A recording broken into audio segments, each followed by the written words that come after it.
Homology is not evidence for evolution. The original prediction on homology is not an evolutionary one, but a biblical creation prediction.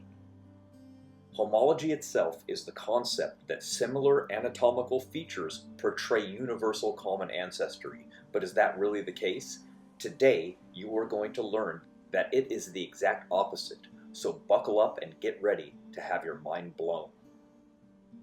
Evolutionary homology-based predictions were based on the idea that features produced by similar genetic sequences are phylogenetically homologous.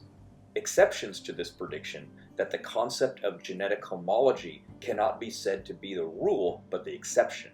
Since that is true, what does that mean for the fossil record and phylogeny, or the textbooks themselves that have been teaching this for decades? Well, it means that they're all arbitrarily lining up things to prove common ancestry, which can all be thrown out, because homology itself points to a creator, and the concept was plagiarized by Charles Darwin from a creationist named Sir Patrick Owens. And we're going to take a look at the entire fossil record in this video, then specific evolutionary chains like bird evolution, whale evolution, and human evolution, just to expose that they cannot make an evolutionary chart anymore based on homology, because the genetic evidence falsifies homology-built charts. So, to reiterate, they can no longer assume common ancestry based on homology in the fossil record. Since it obviously doesn't work today and doesn't align with the genetic evidence, then trying to mix the two together, known as phylogenetics, has actually made problems worse for them rather than solve their already existing problems.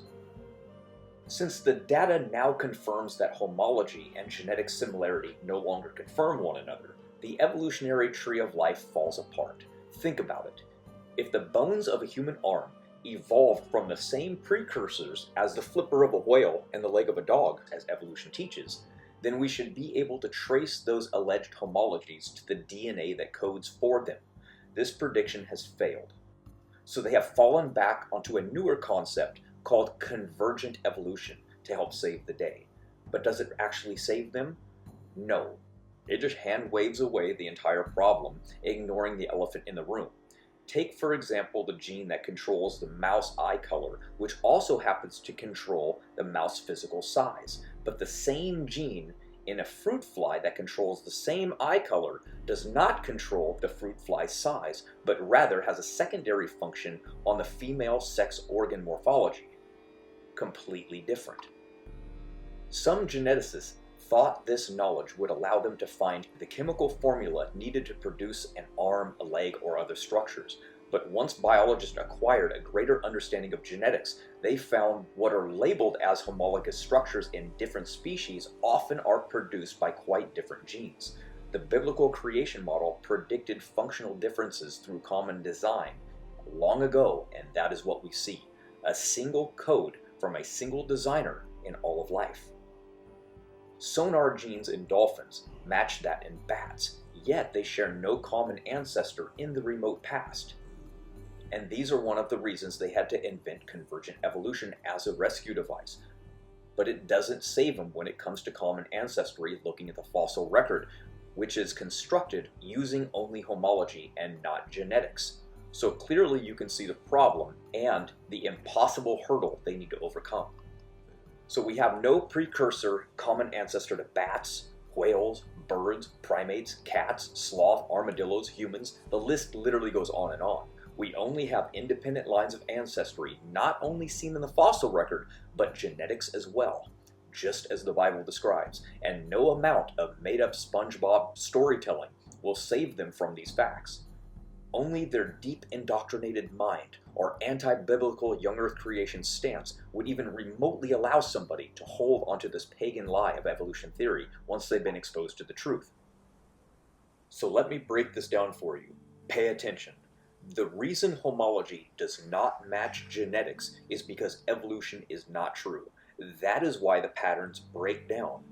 And that is why homology is not good evidence for evolution, but rather for creation. Let me make that clear to you one more time.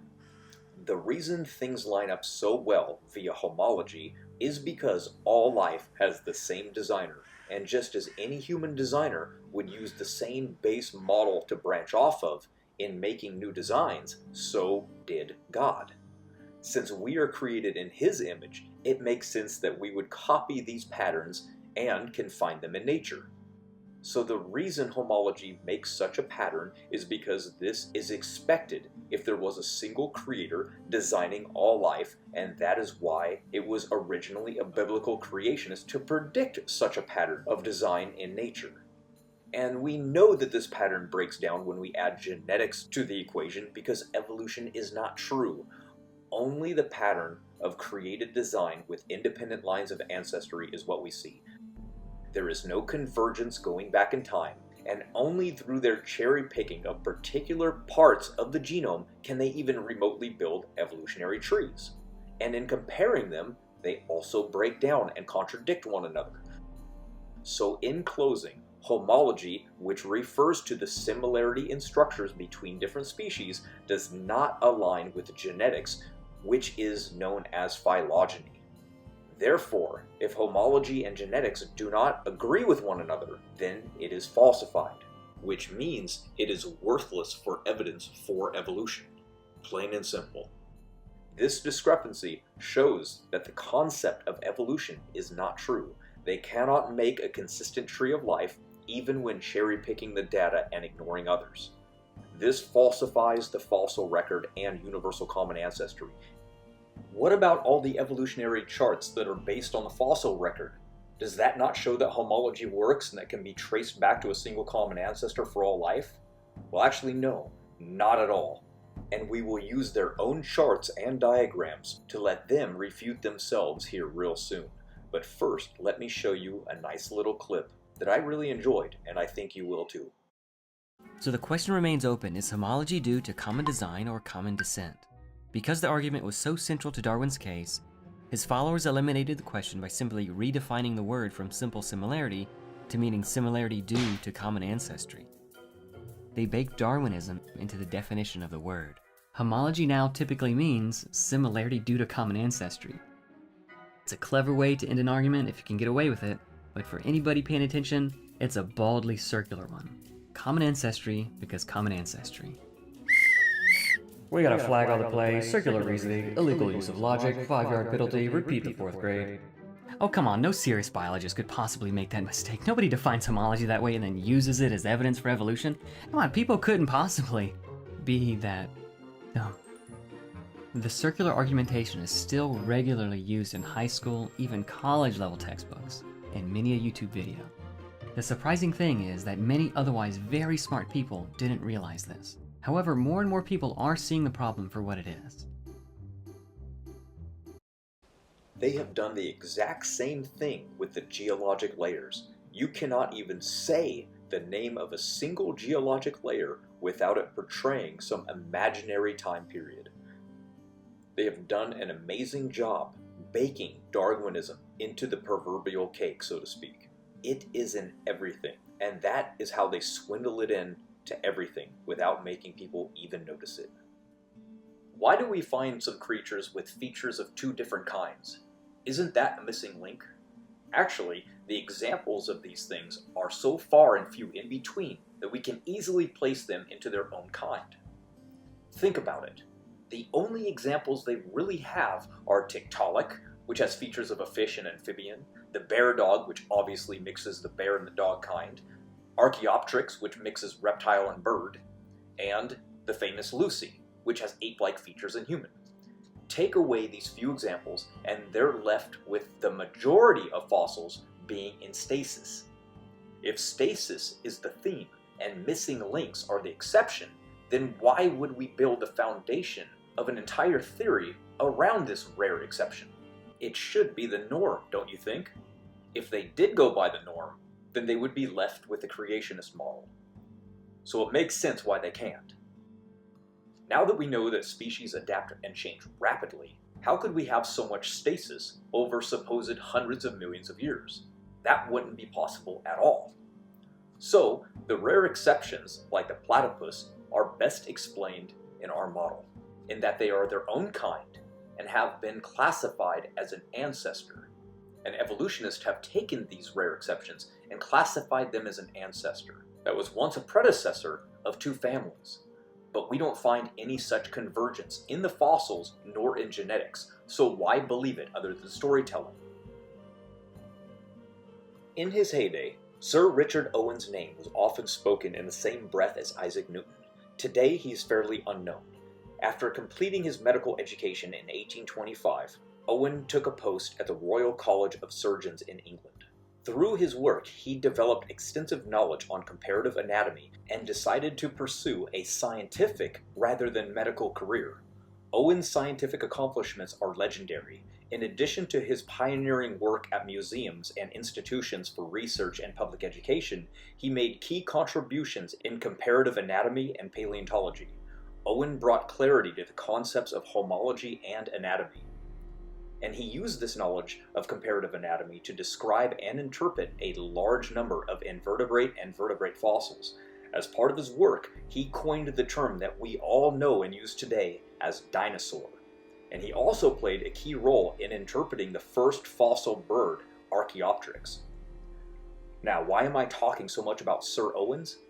Because most people have no idea who he is or how important his contributions are to biblical young earth creation, and how his work alone destroys evolution theory at its root. For example, it was him who formulated the idea of hierarchical patterns, and he made predictions based on this. It wasn't evolutionists. As a matter of fact, it was Darwin who plagiarized him, but more on that soon. Owens stated, "I never asserted that creation, or the appearance of a new or modified fauna, was not by law. But what law? Not, I may say, of natural transmutation, but by turning fishes into reptiles, whales into pachyderms, or monkeys into men, in the way of natural generation, but by a higher law, of which we may reach the conception hereafter, as you have reached the conception of an archetypal form." When Owen says that continuity is by law, he means that a person sees in the vertebrates, starting from fish and moving to amphibians, then to reptiles, then to mammals, and finally ending in man, should be viewed as a grounded plan laid out by God during creation, showing man is the pinnacle of creation, and that this pattern should not be understood by any law of evolution. Owen's model and predictions of continuity were built on something called the archetype. This archetype was an abstract idea from the mind of God, from which God himself built all vertebrates in a progressive sequence using the same program and expanding upon it for more diversity, which eventually converges on the pinnacle of God's creation, which is man. Darwin's inspiration for a single universal common ancestor comes from Owen himself and his ideas, and Darwin used Owen's archetype and made it into a real evolutionary ancestor for all vertebrates. I bet you didn't know that. It was Owen himself who even coined the modern definition of homology, and the concept is a creationist one, which was pre-evolutionary ideas. Owen provided the first framework to interpret anatomical and physiological similarities among organisms.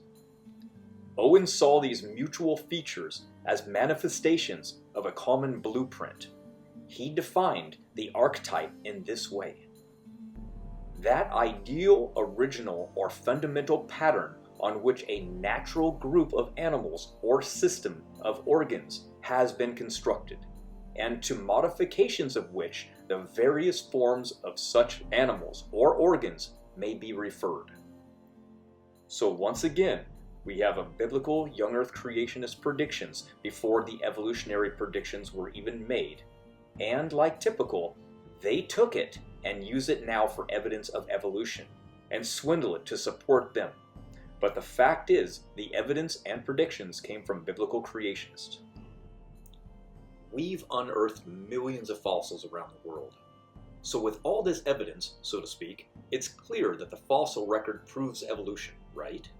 Well, actually, no. It didn't when Darwin was alive, and it hasn't since he's been gone.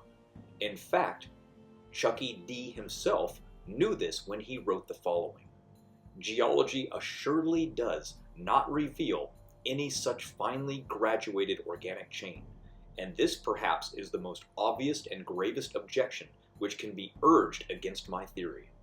The explanation lies, as I believe, in the extreme imperfection of the geological record."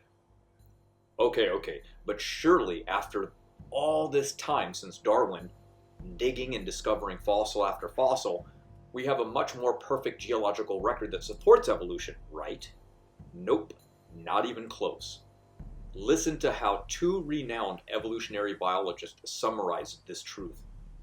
Instead of finding the slow, smooth, and progressive changes, they saw rapid bursts of change, new species appearing seemingly out of nowhere, and then remaining unchanged over supposed millions of years, patterns hauntingly reminiscent of creation.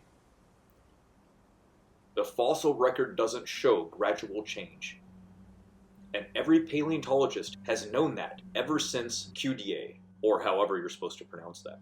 It's only the most indoctrinated evolutionist who believes that this is actual good evidence for evolution. And since it is actually some of the worst, what does that tell you about the rest of the evidence outside of the fossil record? Okay, I can go on and on, but there's always going to be opposing views, because both sides of the debate have the same evidence that can be interpreted through different worldviews. You gotta remember that, people. Facts don't say anything. People say things based on their interpretation of those facts, influenced by their worldview. But that's a whole nother subject, and I don't want to get into that right now. Instead, hey, let's have a little fun and take a look at some of the most popular secular articles and charts on the fossil record and see what we can learn to separate facts from interpretations of facts by asking a few simple questions. Question 1. Did the artist take artistic license with what I'm looking at here? Check this out, because this happens all the time. Look, isn't that sweet? So cute and fluffy. Okay, why do you think the artist made these creatures appear more human-like by throwing in the affectionate smile and depicting them hanging out like a human family, going on a picnic or something? Why did he even draw them walking upright? Why make these shapes and colors of their eyes more human than ape? Is any of this based on any actual fossil evidence? Of course not. But if you want the story of evolution to appear more convincing, you just might need to fill in some of those missing gaps with your presuppositional imagination. Just saying. Question 2. Is the attention-grabbing headline or title supported by actual facts? For instance, take a look at this popular book called Why Evolution is True. We don't have to go any further than the jacket on this, because on it you've got a dino evolving into a bird in 3 simple steps. There you go. But then, on the inside, it is written, and I kid you not, the jacket depicts a chronological sequence of fossils showing the evolution of birds. We do not know whether the actual line of descendant includes, wait for it, the first 3. Say what now? Doesn't that mean these 3 shouldn't be on the cover? Which means all you've got is an actual bird? Yup, no evolution, just a bird. Talk about worldview filling in the gaps. On to question 3. What do the graphics on evolutionary charts indicate? I mean, they sure look convincing. For instance, on this one, from the dinosaur book, you got solid red columns and white columns showing gradual progression over time. But let's read the almost incomprehensible 2-point font over here. It reads, tinted areas indicate solid fossil evidence, which means the white areas represent no fossil evidence, right? Okay then, take them away. Uh-oh, looks like a pattern hauntingly reminiscent of creation again, right from their own charts. This is common in all the textbooks. So again, just look for yourself. Where are all the common ancestors? Where's the convergence? Where are these missing links? They're missing entirely because they don't exist. They will always continue to be missing links. Are you starting to get the bigger picture now? Are you starting to see the lies and the misrepresentation of what they try to present to the public and kids? We literally have dinosaurs, as they are, arising out of nowhere, and staying dinosaurs until they go extinct. That's what we find. Exactly like creation would predict, and exactly like what we see. But that's not all. Let's look at herbivores and all of these different species. We have all the bovine, we have the giraffe, we have the hippopotamus, we have the hog, and you can notice, again, in the lines, the solid black lines are the fossil evidence of what we do have. The light gray, assumptions. We don't have any fossil evidence. So yet again, where are all these missing links? Where's the convergence to the common ancestors that supposedly produced all of these in the future? They're not there, just like every other chart. More made-up fables and myths, where they take the fossils that they do find and they rearrange them as though there's some type of a pattern. And when they find something first, they call it primitive. It's all subjective. That's all it is. Don't fall for it. What about bat evolution? When you look at a chart, what do you see? Well, you see something that looks like a rodent, and then you see all these intermediary steps, and then you land on a bat. But what do we actually find? Well, we don't find what this textbook shows. We don't find even a direct jump from a rodent to a bat. We just find bats. That's all. So where are the million years of transitions? They don't exist. Just look for yourself. They have a hypothetical ancestor walking around climbing on a tree, then slowly evolving these wings into 3 different species of bats, because we have the fruit bat, we have the insect-eating bat that has echolocation. They can't account for any of these things. What about fish? Well, just look for yourself. Again, we have the solid white line representing what we do have in the fossil record. Then we have that thin little tiny line, which is no fossil evidence. So yet again, without a doubt, what do we find? The exact same pattern we find every single time. The pattern reminiscent of creation, with no convergence going back to a common ancestor, no missing link common ancestors, nothing, except for the pattern that's reminiscent of creation yet again. Are you starting to see the pattern here, people? Where are all these missing links? They're all missing. Isn't that ironic? That they want to tell you this is one of their strongest assets for evolution is the fossil record, and it's that pathetic. What do we find? Exactly what we would expect to find in the fossil record. We find tracks before we ever find the bodies, because creatures were trying to outrun a global flood. I know that's a hard pill to swallow, evolutionists, but those are the facts. And the same thing goes for the dotted lines on this one. Look at all them. Just so we're clear, dotted lines indicate zero evidence. Remove them, and what do you get? No transitional forms or evidence of gradual progression. A bat is a bat, a kangaroo stays a kangaroo, a horse stays a horse, of course. Unless, of course, the horse is Mr. Ed. Look, people, all I'm saying here is, if you've got facts, put them in there. If you don't, leave them out. And in summary, we agree with Mr. D. Geology assuredly does not reveal any such finely graduated organic chain.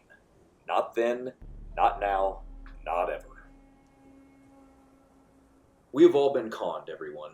We were duped into believing some bogus made-up concept, pushed because of an agenda, and not discovered by any actual science. Rather, retrofitted data based on an assumption that has been falsified time and time again, where the only truth actually found in it comes from biblical creationist Edward Blythe and Patrick Matthews that was plagiarized by Darwin, which is natural selection.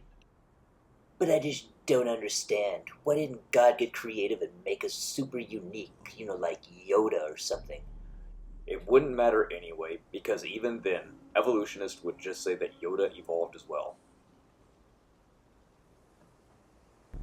So what about the fossil record? Can that be falsified easily? Yes, but let's get into specifics.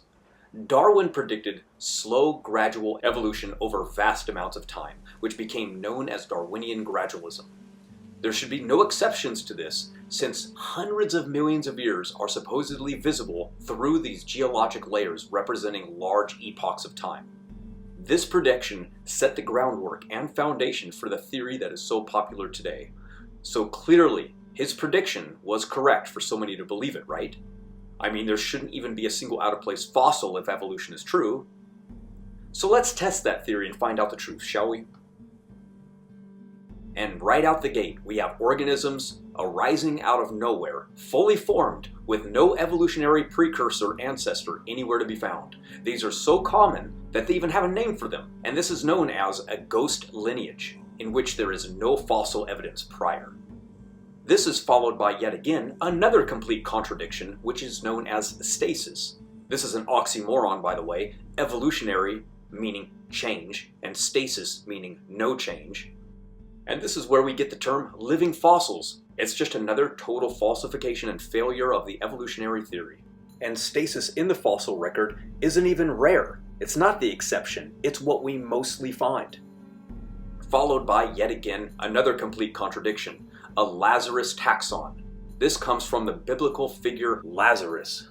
And this is where a species goes extinct and is missing in the fossil record for millions of years and then just shows back up again, completely unchanged. Then we have another complete contradiction, which is saltationism. This is a term that suggests evolution occurs primarily through large and abrupt changes, rather than slow, gradual accumulation of small changes over time. You know, basically the exact opposite of what they're trying to claim today, that macroevolution is just slow microevolutionary changes over eons of time. Basically, it's just another example in the long list of concepts that proves the theory to be just as plastic as any other made-up pseudoscience concept that is outside the realm of even being able to be proved wrong, because they will just make up any story, no matter how contradictory or implausible, just to save it from disappearing. And this is followed by yet again another complete falsification, where completely unrelated organisms were found to share almost identical similarities. They invented convergent evolution as a rescue device for this problem. And this is again followed by, you guessed it, another falsification, and this one is known as de-evolution. This is where evolution goes backwards, and this is another complete disaster discovery for evolutionists because of Dollo's law of irreversibility, which says that evolution can only go in one direction. And then we have punctuated equilibrium. This is supposedly where something lived for millions of years basically unchanged and then drastically changed extremely fast over a short period of time. All of these are falsifications of slow Darwinian gradual change over eons of time. So let's pretend that you went to court and all you had to do was find a single piece of evidence to prove the prosecutor wrong. They're claiming that the fossil record shows a picture of true history of common ancestry over slow, vast amounts of time. Then you show them not one, not two, but 10 examples of physical pieces of evidence that prove that story wrong. What do you think the judge would do? You only needed one. It's a case-closed argument, and so is evolution based on the fossil record itself.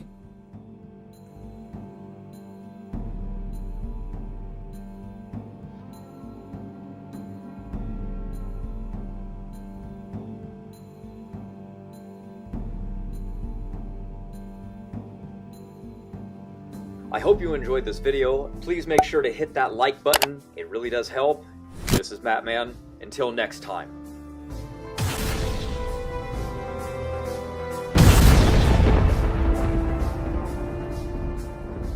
Introducing the biblical coin, the first ever ministry-based cryptocurrency, the ultimate in security with locked liquidity and renounced ownership. The team is doxed, and you can find all the information you need in the links below.